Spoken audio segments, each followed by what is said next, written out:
সে সময় গ্রামে যাতায়াতের জন্য পালকি আর গরুর গাড়ি ছাড়া গতি ছিল না। বোয়াইচণ্ডীর বর্জ্যগোপাল গ্রীষ্মের ছুটির অবকাশে কয়েকদিনের জন্য বাড়ি ফিরছিল। কলকাতার একটি কলেজে হোস্টেলে থেকে পড়াশোনা করে। আসার পথে দাঁইহাটে ওর এক মাসির বাড়িতে দুদিন থেকে কাটোয়া হয়ে নিগুনে যখন এলো, তখন সন্ধে হয়ে এসেছে।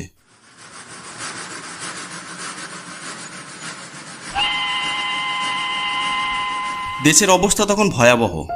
ঠ্যাঙ্গারে আর ডাকাতের উপদ্রবে কোথাও যাওয়া দূরে থাক, সন্ধে হলেই লোকে ভয়ে ঘরে খিল দিত।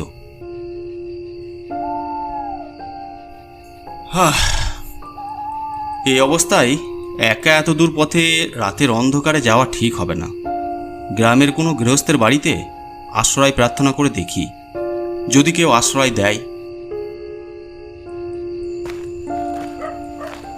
সে সামনের গ্রামের উদ্দেশ্যে হাঁটা দিল। ব্রজ অত্যন্ত রূপবান যুবক, যেমনই সৎ সজ্জন তেমনই সভ্য ভদ্র ছেলে।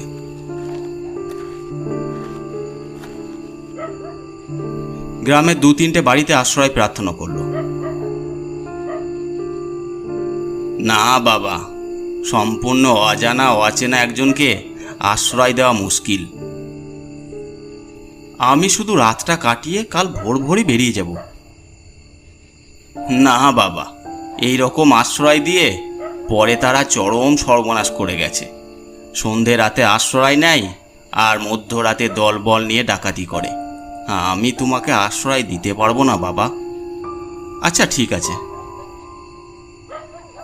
ওই গ্রামেরই সজল পণ্ডিত নামে এক সদাশয় প্রবীণ ব্রজগোপালকে দেখে বুঝলেন ছেলেটি সৎ এবং ভদ্র পরিবারের ছেলে। তাই এগিয়ে এসে বললেন, বাবা কিছু মনে করো না, তুমি আমার বাড়িতে এসো।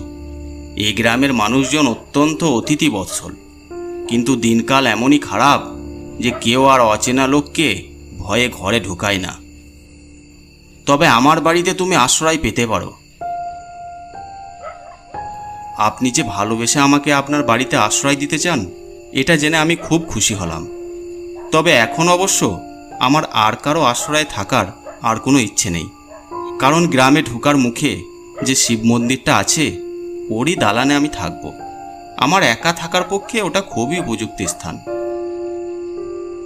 কিন্তু বাবা, কোনো কিন্তু না।